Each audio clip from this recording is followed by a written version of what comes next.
the enemy.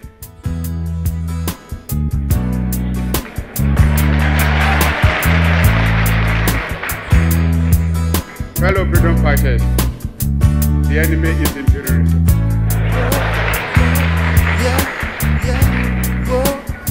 Which uses as its weapon colonialism and new colonialism. Now the road, it looks so foggy, yeah. Yet we got to find a way.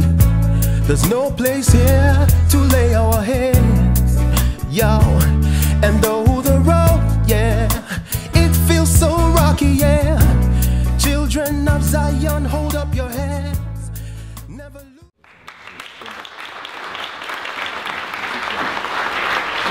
Grazie. Grazie molto. Prima di cominciare vorrei ringraziare dal cuore tutti che hanno contribuito dietro la quinte, che hanno collaborato per realizzare questa giornata.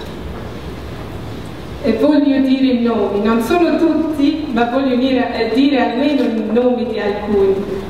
Paola, Silvia, Lucia, Flaminia, Gloria, Elenia, Roberto, Cosimo, Livia, Enzo e tanti altri. Ancora grazie del cuore.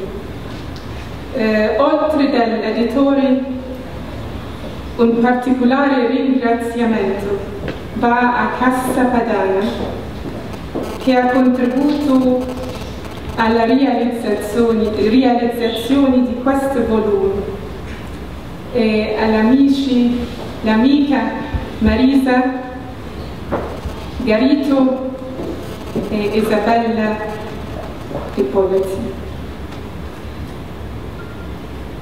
Caro Presidente Prodi, cara Presidente Bonino, onorevole Giovanna Melandri, Giulia Albanesi, Alessio Arengoli, nostra ambasciatrice del Ghana, Anita Stokes-Haywood. Cari relatori, eccellenze, illustri ospiti. Comincio un po' italiano, poi cambio all'inglese, più facile per me. È sempre un grande piacere di tornare a Roma, la città dove ho trascorso molti anni felici, come una mamma di nostro figlio Kwame, che è cresciuto qui, adesso in Ghana, e dove ho trovato tanti amici che continuano a sopportarmi e incoraggiarmi nel presente e sono sicura anche nel futuro. Adesso cambio all'inglese, così posso esprimere meglio e per sentire lo spirito di nostro padre, del padre delle nostre nazioni, come noi diciamo in Ghana, Usagifo Dr. Kwame Nkrumah. I was just saying that it is a great pleasure for me to return to Rome, to meet all the good friends who've taken good care of me, who've supported me. Rome is partly home. I matured in this great city, and I will always return to it with great pleasure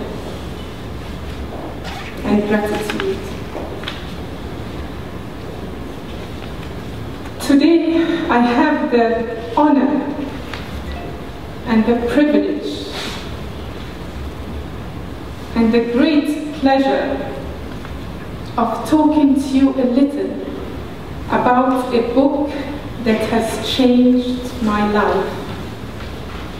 a book written by our father, Dr. Nkrumah, in 1963. 1963. The book was published and distributed on the eve of the founding of the Organization of African Unity, the precursor to the African Union of today.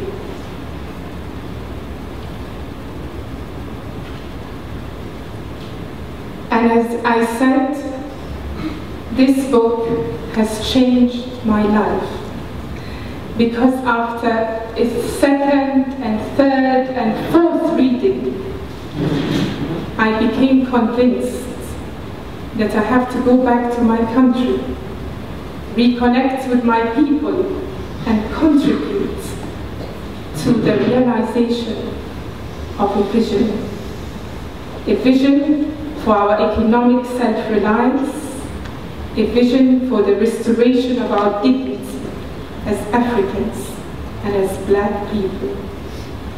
The message that came to me from the book is that these glorious thoughts and ideas have to be demonstrated, they have to be lived, they have to be practiced. They have to be practiced. Before I go on, and before I forget, I want to express my sincere and personal thanks, first of all, to the Italian President, Giorgio Napolitano, who enriched this edition, this Italian edition, with his letter of support and encouragement. I wish we had time to read it. And of course, my thanks go to the publishing house and the editors, and Mr. Arengoli and his team for publishing this great book. Your work has enabled this important message to reach a much wider and international audience. We are grateful for your contribution.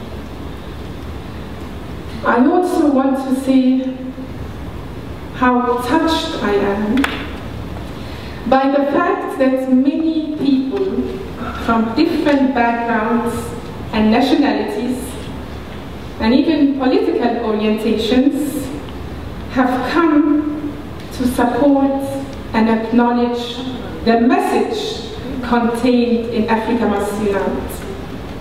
It is a timeless message and reaches beyond borders, a message of unity and of hope and of optimism. Distinguished guests and my dear friends, it is, as I said, almost 50 years since Africa Must Unite. Now the road, it looks so foggy, yeah. Yet we got to find a way. There's no place here to lay our heads, yo. And though the road, yeah, it feels so rocky, yeah. Children of Zion, hold up your head.